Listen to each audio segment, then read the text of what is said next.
En la práctica 1, introducción a la programación funcional y uso del lenguaje Racket, además de los 6 problemas enlistados, hay un problema que está subrayado con amarillo, que tiene que ver con listas, y dice, indique si un elemento X se encuentra en la lista Y, véase video, este es el video.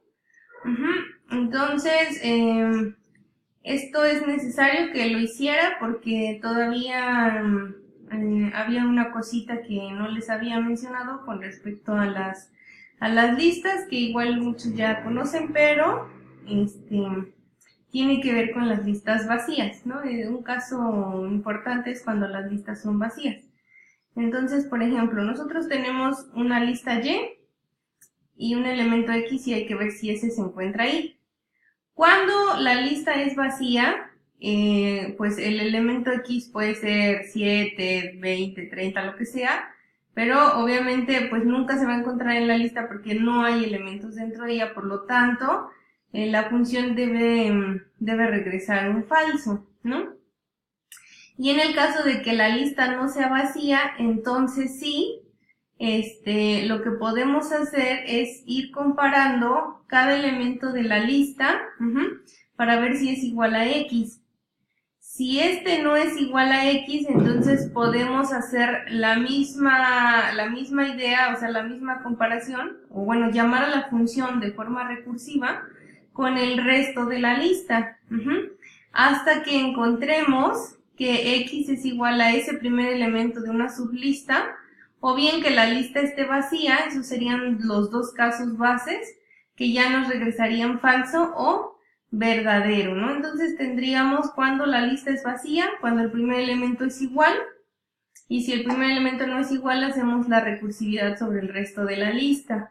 Entonces nosotros tendríamos, por ejemplo aquí, una función, esto es como un pseudocódigo que se llame star, tenemos el elemento X y la lista Y, y esto no va a tener la misma notación que vamos a hacer en el lenguaje Racket, y esto va a ser igual a uno de 3 casos, ¿no? Cuando la lista es vacía, ¿no? Cuando Y es vacía, lo que vamos a regresar es falso. Cuando el primer elemento, ¿no? El primer elemento de la lista Y, así retomamos, entonces, si el primer elemento de Y, vamos a pensar así como también como una función, es igual a X, por eso les digo que no es la misma notación, porque esta no es una notación prefija, ¿no? Pero aquí es como pseudocódigo. Entonces, tenemos que regresar a verdadero, porque con que encontremos el primer elemento, que ya es igual, pues ya sabemos que sí está en la lista. Y en caso de que si no es vacía, o sea, si no es vacía, pero el primer elemento no es X, entonces vamos a trabajar, como en este caso, ¿no? 7 no es 1, pero vamos a trabajar de la misma forma con la sublista 3, 7, 9, 13. Entonces haríamos la llamada recursiva, ¿no? O sea, regresaríamos lo que nos va a regresar la llamada recursiva con la misma X, pero el resto lista, ¿no? Entonces, esto de aquí, si ustedes se acuerdan, con la forma especial cont lo podemos lograr en Racket. Entonces, lo primero que quiero que vean es cómo ver o revisar si una lista es vacía. Por ejemplo, si nosotros definimos, bueno, acuérdense, hay dos formas de definir una lista. Vamos a definir L con la palabra reservada list. Vamos a ponerla 1, 3, 7, 9, 13. Vamos a definir también, bueno, aquí tenemos, ya sabemos que esta es la lista. Vamos a definirlo de la otra manera, que sería, vamos a definir otra lista de la otra forma, utilizando el apóstrofe, como si fuéramos a crear un símbolo.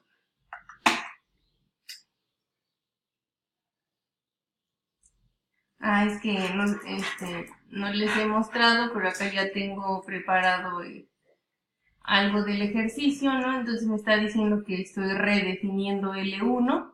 Entonces la voy a hacer con una que se llame L2. Entonces tengo L2 definido así. Ahí está, ¿no? Los mismos elementos en la lista, nada más de dos formas diferentes se definieron. También podemos definir una lista vacía si no le ponemos pues aquí elementos a la lista. Y ahí está L vacía. Ajá. Entonces, ¿cómo saber si una lista es vacía o no? Pues igual a través de un predicado, así como cuando preguntamos si un elemento es un entero o es un...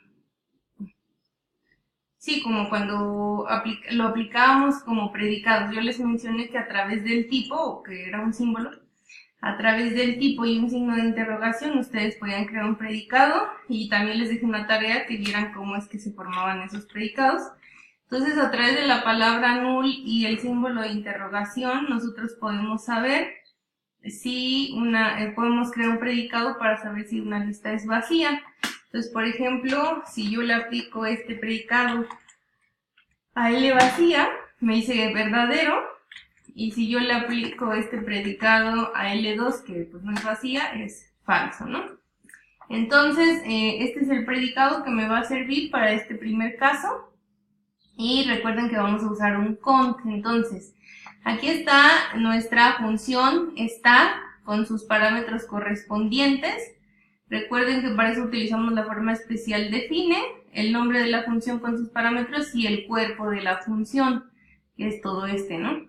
El cuerpo de la función contiene tres casos. El primer caso, los primeros dos son casos bases de recursión, donde pues si la lista Y es vacía, entonces pues regresamos falso porque X no puede estar en una lista que es vacía, que sería ¿no? El segundo caso base es si el primer elemento de Y es igual a X, entonces ya habríamos encontrado a X en esa lista. Por lo tanto, obtenemos el primer elemento de Y. Acuérdense que vamos a utilizar esta función char. Si nosotros aplicamos char a L2, nos regresa el primer elemento de la lista, ¿no? Entonces, tenemos el primer elemento de la lista, lo comparamos, lo igualamos con Y, lo comparamos en igualdad con X, perdón, y si esto es verdadero, entonces regresamos verdadero. Y si estos dos casos no se cumplen, pues quiere decir que vamos a aplicar la recursividad. Entonces mandamos llamar a la función, ¿no? Con el mismo parámetro X, pero ahora el resto de la lista. Si nosotros aplicamos ahora a L2 la función CDR, obtenemos una lista que tiene una sublista pues con los elementos del 2 al último de la lista original. Bueno, ok, otra cosa que les quería decir es que ustedes saben que no hay mutación en la programación funcional. Esto quiere decir que después de haber llamado a CDR L2 continúa igual, ¿verdad? Porque no cambia. En realidad es pues una lista diferente que fue creada a partir de la lista original con los elementos del 3 al 13. Vamos a ver más ejercicios donde regresamos listas distintas, pero hasta que nos veamos en clase. Bueno, con esto debe ser suficiente para que ustedes puedan realizar los ejercicios de la práctica, los ejercicios 4, 5 y 6. Los ejercicios 1, 2 y 3 ya los pueden hacer. Creo que el mayor problema que van a tener es en realizarle el análisis del problema, porque en primera veo que hay muchas deficiencias en la cuestión de analizar los problemas, y en segunda porque probablemente también hay un poco de problemas con recursividad, pero con esto pueden empezar a ejercitar sus habilidades.